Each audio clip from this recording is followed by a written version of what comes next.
السلام عليكم ورحمة الله وبركاته. لما نسودو هذا قبلها قروح بدن أو يقول حيران ميلو البتشوكتان هذا كو تايمركو هذا اعتماد ورنت سبسكرايب يسار channelك إنا لايك جري ولا ده اللي تشوفني لايك بدن يسار إنا شير جري إن شاء الله أنت سكدي بما توحاني وذا عشر مهم هاي كستنا أنفع دونه قاسة هو يكستو عرور تشيرو 6 bilood ilaa iyo sanad iyo 5 bilood ma fahamteen ama sanad iyo bar waxyaabaha ay ka kooban tahay cashadan waa waxyaabo aad u fudud oo guri walba laga heli karo meel walbana ay yaalaan ilmaha jiro 6 bilood ilaa sanad iyo bar waxay u baahan yihiin nafaqeyn aad ah hooyo kasto inay ugu dadaasho qaasatan caruurtaas maadaama ay ku jiraan waqtiga koriimada waxa ugu horeynta soo qaadanaysa bariis qiyaastii adiga ku anficaysa markaas ayaad soo qaadanaydaa ilmaha isku qaad ma ahan isku si wax uma cunaan xitaa caruurta jiro 3 sano waa loo sameey karaa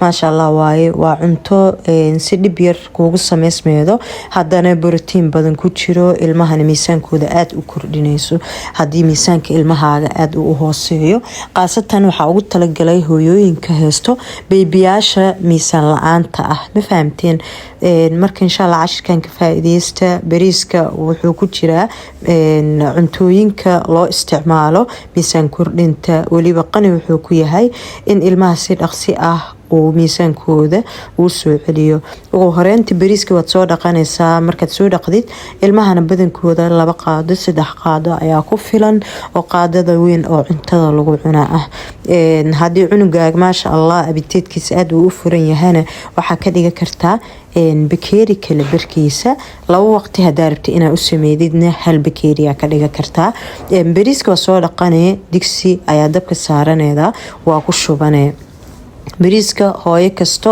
way heli kartaa nooc gooniyana ma ahan waa nooc kasto aad heli kartid markaas oo meel kasto yaalo ama gurigaaga ama goobaha ganacsiyada bariisyada yaalaan oo caadiga ah waaye fahamtiin bariisyo ilmaha loogu talagalay way jiraan laakiin kuwaas ma aha kan waa bariiska caadiga ah oo dadka waaweyn iyo dadka yaryar intaba loo sameey karo bariiska si fiican waa inaad isaga dhaqdid ilaa 3 mar ilaa 4 mar ilaa wasaqda ay ka dhamaato waayo ilmaha yaryar ma xamili karaan waxyaabaha ku jiro oo bakteeriyada ah bariiska waa soo buufiyaa waxyaabaha ku jiro sun ilmaha dhibeysa ah waxyaabahaasna aad u weyn waxa u wacan in hooyo kasta ay iska ilaalido bariiska 3 koob oo biyo ilaa 2 koob biyo ayaa ku karinaysaa halka koob haduu yahay hal koob wax ka yarna waxa ku karsan kartaa hal bakeeri iyo bar biyo ah jilaac markuu ku noqdo oo ku bislaado waad arki doontaa aad kuugu jilacma macnaha waa inuu saaday ka noqon waa la shiiday rabaa laakiin dhadhankiisa bariiska wuxuu soo baxaa mar alla iyo markii la jilciyo oo aad u jilco ayuu dhadhankiisa waadix si ah u soo baxaya hadii bariiska uu ka adag yahay dhadhankiisa ama macaankiisa ma dareemayaan caruurta way iska cunayaan kaliya isku day marka inta isku taxaluuji kartid in aad uga jilcisid dabkana yuusa ka dafin hoos u geyso si aaliyar ah ama si yar ha kuugu jilco hana u bislaado waqti si isla markii dabka aad saartid oo isla markii biyo uu gursado macnaheedu maaha in uu bislaaday laakiin ciiriin uu ka noqon karaa waxa kale oo u baahan tahay hal xabo oo avocado ah ayaad soo qaadanaydaa jeex kamid ah ayaa marka isticmaalay soo jarjaranaydaa avocadada waxa ku soo shubanaydaa weelkii aad ugu tala gashay waxa kale oo u baahan tahay mooska half waaye inaad isticmaashid waayo mar walba wixii tirada ka badanayaan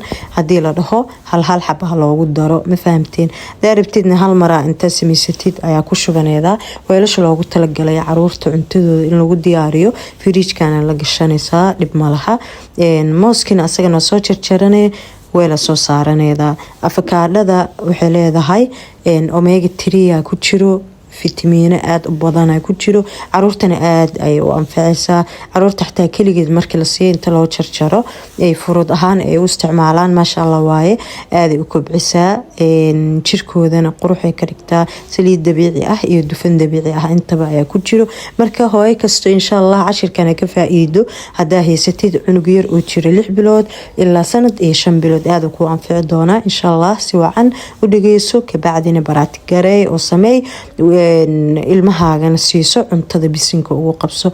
muhiimada waa cunugaaga in aad sii kartid wax caafimaad leh. muhiimada intaas waa ma fahamteen. ilma caafimaad leh ilaahay subxaanahu wa tacaala hooyo kasto ha siiyo. anagana ilaahay noo barakeeyo insha Allah. intaastan ilaahay u barakeeyo.